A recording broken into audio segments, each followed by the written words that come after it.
Want to give a shout out and rest in peace to young Dolph. They are naming a street after him in Memphis, so that's kind of dope. You know what I mean? They say he did a lot for Memphis, and I have to be honest, I didn't keep up with him enough, but from all the footage and things I've seen, I think he was really a stand-up dude. You know what I mean? He seemed like a real stand-up dude, and he tried to represent for the city, so I really like that about him. So rest in peace, and that street is supposed to be happening sometime in mid-December, so probably the next couple of weeks we'll see it. All right. So, also want to remind y'all to check out the Nas podcast. It's called The Bridge, and it says celebrating 50 years, you know what I mean, of hip hop. So, definitely go check that out. I was saying to Howie he did an interview with 3 6 Mafia, but I was wrong. It's actually just Juicy J he did the interview. Okay. So yeah, just part of 3 6 Mafia, but. Said he's also done Mary J. Blige. He's done Corday and a couple other people. So, it's going good. I like that, man. Nas is doing his thing. Yeah, I think everybody's trying to get in this podcast world. And don't forget, after you listen to Nas podcast, come on over to us. Exactly. I mean, we here. We right where Nas is at. We on Spotify. Yeah, we on Spotify. Nas, you know what I'm saying? We on deck, man. Right. Go back and forth and hear us, man. Yeah, man. You know what I mean? Follow us on there. Don't forget, hit all the buttons, man. Like, share, subscribe. Like, share, subscribe. Like, share, subscribe. We appreciate that. Yeah, man. But I'm glad that Nas is doing that because, it's always good to hear from him when he's not doing music. You always kind of want to know what he's up to. You know what I mean? He's just an interesting person for me. You know what I mean? Is Jay-Z going to do a podcast? Right. It's the whole podcast, The Rock, just looking through the Diamond podcast. I don't know. I don't think that would be his forte. If he did something, seem like he would do it with Beyonce, the Carter's podcast or something like that. That actually would be pretty cool. Yeah, it seems like they do a lot of stuff together. That would be pretty cool. Yeah, the hell he had to, man. He got his ass whooping that elevator. Right.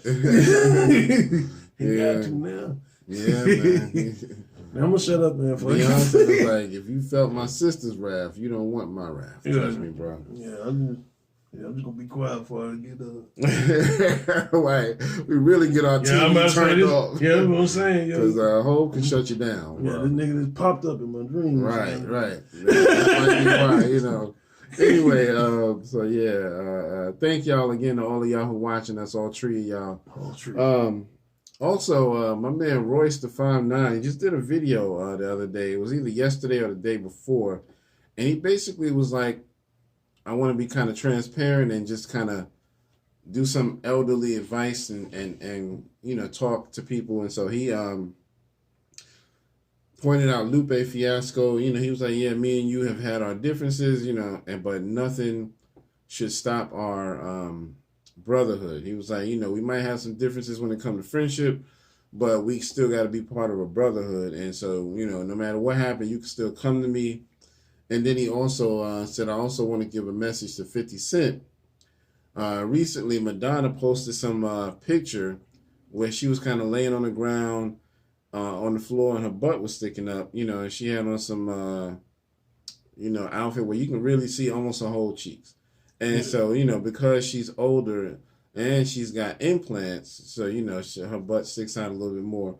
So 50 Cent was kind of making a joke. He said that she looked like, because she was laying down, she looked like the witch from The Wizard of Oz who got hit by the house. Yo, 50, you fool. He a fool, man. 50, you fool. So, and basically Madonna kind of clapped back at him like, that's not cool. You shouldn't have done that. I thought we was friends, blah, blah, blah. So eventually 50 did put out an apology to Madonna. So what Royce the 5'9" was basically saying, if we on our grown man shit and you can apologize to Madonna, why can't you apologize to Little Kim? Facts. Which is a very good fact, and I'm glad he pointed that out because him and Little Kim have had their differences over the over a couple different things, and he's never tried to apologize to her. And on top of that, she's from, well, that's the thing, she's from your own community, you know what I'm saying? Right. As far as like exactly, hip hop. Exactly. I mean, really, Madonna, I know Madonna is, she's up there. Yeah, I mean, but she's mega in the music industry, but still, Yeah, but at the same time, it's like, you know what I'm saying? You, and the thing of it is, to me, is like, damn, you can't take a joke. Right. And why they got to demand an apology from him? Right. You know what I'm saying? And I think it is true. Like, what Royce is saying. Yeah, he should have been apologized to Little Kim. I'll put it like that. Right. You know what I'm saying? As far as, and they don't have to necessarily, fuck with each other. They can just, hey, I'm over here, you over here. Right. And I think a lot of, that's just 50. Like, I think that's a kind of his downfall. Don't get me wrong. I know he's having fun and everything, but I think that's a lot of his downfall. As far as, not necessarily downfall. That's a bad word to use, but him really trying to just poke fun at people and stuff. Yeah. I know he's trying to hold that image. He don't want to feel like he's what do you call it, like giving in, and corrupting his own image. Yeah, but it's like you're pushing 50, you pushing 50. Right. You know what I'm saying? Right. Like you can't act like certain ways anymore. I mean, yeah, you want to, you know what I'm saying, but you should be grown past that. You know what I'm saying? Exactly.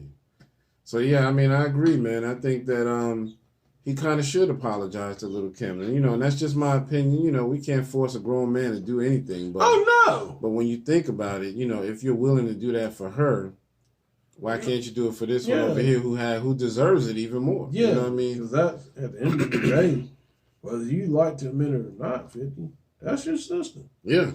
I know you don't, you have your little hang-ups with black women and all that other stuff, and you tried to, they showed him trying to, finesse the white women and all that stuff. Right. But, like I said, man, like, at the end of the day, that's your sister, man. I mean, you like it or not, you got to do right by that. Yeah, man.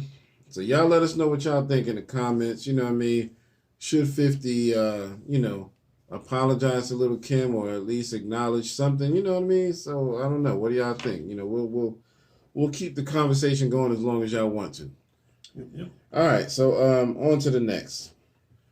Has anybody seen the DMX documentary? It's really good so far. It's on HBO. You can watch it on HBO Max. If you got cable, you can probably catch it on demand. Still gonna watch them commercials. Right. You're going to watch some commercials if you catch it on demand. Dang. But I was watching it a little bit when Howie came through, and it's pretty good, man. I ain't get all the way through it. A little over halfway, probably about 60% through it. And, okay. It's really good, I have to admit. It follows him in 2019 when he first came out of jail. I mean, literally him walking out the jail. And, because he's one of those people who's always going to have cameras on him, whether he's in a car or a plane. Shut up! But he's always going to have cameras around him, so everybody knows he's that much of an interesting person. So, and rest in peace to him. I wish we still had him here. Yeah, definitely. Because he was such a force to be reckoned with, man. There's a scene in there I was telling Howie about where they're talking to some people on the streets. They kind of riding around New York and places like Yonkers and whatnot, and asking people how they feel about DMX and stuff like that. And this one older guy said he was in his 50s. He said he had done a bid in jail, in prison. And he was like, yeah, so he said, man, when I went in, he said his whole catalog, man, he said especially It's Dark and Hell is Hot. He said that got me through my whole bid, man. He was like, yeah, trust me, man, he said DMX is a prophet. He said everything he was saying I could relate to. So, because he was saying that because he had asked another kid on the street while they were filming. He was like, how do you feel about DMX? And the younger kid was like, he ain't got it, man. DMX is this and he ain't got it no more. And so he was like, he felt compelled to tell his story about how DMX got him through. So it's a good documentary, man. Please go check it out. Howie, I know you haven't really seen much I've of it. seen Just bits a few, and pieces few of it. I've bits of seen it. some of the, where they had the little flashback where he was rocking that whole continent, man. Yeah, On man. the Lollapalooza joint, Man, yo, listen. man. I mean, the crowd was so far and wide, you can't even tell where it began. You know what I mean? That's crazy. I ain't scared of people like that, like scared. But man, that knowing everybody came to see you, Exactly. man, that's humbling. That's humbling, That's man. a very humbling. That's just crazy. Yeah, you get to see a lot of behind the scenes stuff with him and his kids, and I know there was one part with his older son Xavier where he kind of flashed back to when they were on Iyanla, and he talked about then versus more recent times, and it was interesting, man. So I would encourage anybody to go and check it out. I can't really give you detail by detail, but I just want to kind of let y'all know how good it is. You know what I mean? How worthy it is of viewership, if you will. Anyway, did you want to say anything else about the documentary? I was gonna say, like I was telling you, the little bit I did see, we were looking at the people out in the crowd, and predominantly, most of them were white folks. Right. And what we were Very saying, Paleolithic. Yeah, what we were saying that most of them, they gravitate towards our music because they like to hear, that the struggle, the pain. Yeah. What we do. And I think we as people, particularly with the DMX, the Tupacs, right, Biggie, we encapsulate it so well. I think we do it better than say some of these rock groups and stuff. Nothing against them. Right. Because I like that music too, I like the Van Halens and AC/DCs and all that stuff. I like that stuff. But yeah. as far as encapsulating the struggle and stuff, I think it's for them, it's like looking into that world. Yeah. And not having to necessarily be in it. And I think that's what gravitates them towards it. That's just my opinion. And I'm gonna shut up. Yeah, that's it, man. You good, man. But yeah, so y'all go check that out. You know what I mean? It's available. Yeah. So let's talk a little bit about this Michigan shooting. You know what I mean? Where the little white boy ran up in the school and was shooting people, man. I mean, I've been trying to pay as much attention to it as possible. I don't know all the details, but I find it really weird that some of the stuff he did, which was reprehensible, he's still not, they're still not painting a negative picture of him. You know what I mean? He not only did he shoot up the school, he was trying to trick people into coming out of the classrooms so he could shoot more people. You know what I mean? He was trying to get them to come out, and the kids kind of picked up on it because he was like, "Yeah, what was he saying? Y'all I saw the video. One of the classmates, the guy, he was at the door. He's like, "Hey man, come on in. I'm the cop. So this is the cops. Just open up." He's like, "Nah, we don't feel comfortable. Open the door. We don't feel safe." He said, "No, man, I can let you show my badge number, bro." Right. He said, "Bro," and they did. Yeah, they did. That was kind of smart. a key word. Yeah. Yeah. Now they ran out. They went out the window and everything. Them kids was not playing, and that was smart. Yeah. Yeah. Let's clap it up for them. Yeah, kids, man, for real. Let's clap it up for them getting out of harm's way. It's very smart. Hey, that's the thing too, man. It's like, now imagine 1999 if Columbine had, these kids had camera phones then. Right. You know what I'm saying? What would that entail? How would we been able to handle that? Exactly. Situation? I look at things like that. It's just, what I'm saying? Yeah. It's a newer day, and it's like you can't really, can't really whole lot get away with stuff too much. You really can't, man. It's crazy, man. So yeah, I really think it's tragic. Now I will say I'm glad because they recently have arrested his parents and they're being charged as well with involuntary manslaughter, I believe, or something like that. Mm-hmm. Some kind of accessory to the fact. But how old was the kid? He was I want to say maybe 16, 17, I want to say something like that. It's still so he was, but it's funny because they putting out his old pictures in the news. They put out like pictures where he was like 9, 10 years old, trying to make him look a little more innocent, and so you can kind of gain compassion for him. You know what I mean? They always do that, but when it's us, you're gonna get the worst mugshot. Yeah, worst looking picture. I mean, your hair done, your joint going one way, you ain't dolled up. Exactly. You just looking the rough. Look at this beast. Right, you could have been the most polished person. I mean, look what they did. Remember James Brown? Yeah, I was about to say that. His was the absolute worst. The man who entertained the world over. Yeah. When he got arrested, they made sure he looked real bad. Yeah, I'm like, come on, dude. I couldn't let his hair like, hey man, let me tell you something, man. Let me if you gonna get me, let me fix that, man. Bobby, hit me right. Bobby, hit me once. Bobby, 2 times. Right. Bobby, 3 times. Come on, you got snooze. But yeah, he had one of the worst. And I mean, James Brown ain't no violent person. So man. I know he didn't get y'all. Well, I ain't no, wait a minute now. James Brown whooped the hell. Wait a minute now. I'm about to agree with you. Wait a minute. He wasn't like a scary violent person where, you know what I mean, where he was probably attacking the police. I mean, he went in there, I think, because he had gotten into some scuffles, like, what was it, with his wife or something like that? Yeah, he beat the hell out of her. Yeah, he had hit her, but... He beat the hell out of the woman he was with, too. Like, you didn't cry.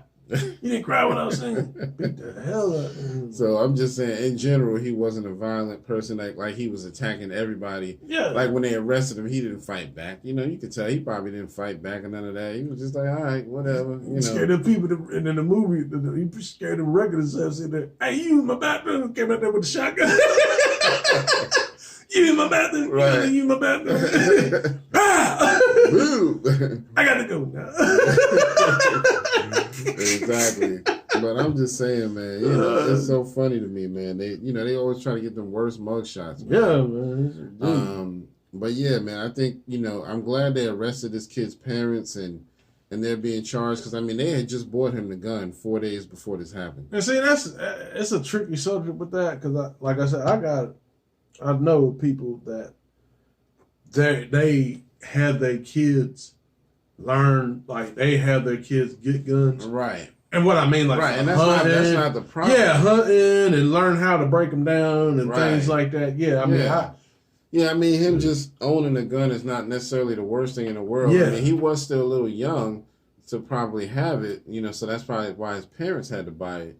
But it's just, you have to be careful just giving some young, naive kid a powerful weapon like that. You know what I mean? That's the thing, That's not something you buy as a present for somebody. Oh, you getting a reward now, young man. How you like this? Try it out. You know what I mean? Yeah, and that's the thing, too. It's just, like we were saying, like, kids scuffle and fight or whatnot. They pick on each other. That's fine. They scuffle and fight. That's fine. Both of them kids for the most part, they're going to live another day. But yeah, you come up there and getting a gun to shoot people. Exactly. Yeah, there ain't no coming back from that. Yep. And that's the thing, that's what most kids now are wanting to resort to because they don't do like we used to do. We would just, if we had an issue, we're going to fight it out. You know what I mean? Yeah. One of us might get our ass kicked. It might be bleeding a little bit, but, we lived. Yeah, you know what I mean? Man. You got some battle scars. It is what it is. I got plenty of them all over me. You know what I mean? And, but that was it. You didn't think, oh, I got to go get a gun and kill this person. It's like nowadays, that's all they can think about. I just want to make sure this person completely disappears. And it's just a temporary solution. But then the thing of it is, now you got a lifetime problem. Right. And everywhere you go. Yep. You know what I'm saying? That person that you wiped out, especially unjustly, they're going to be on you. Yeah. For the rest of your life. And now, what are we going to do? Are we going to get another Kyle Rittenhouse where he gets on the stand and, you know what I mean? Are we going to get another one of those and everybody's just like, oh, he didn't mean it. Yeah, let's give him a hug, And I don't feel like going through that again, man. I'm tired of that, So it's enough, man. Enough is enough. But anyway, man, we pray for those people, the people who got killed and anyone who got injured during that situation, I just send my condolences, and I'm sure Howie sends his as well, man. Because that's terrible, man, to have to deal with that. But anyway, man, let's go ahead and move on.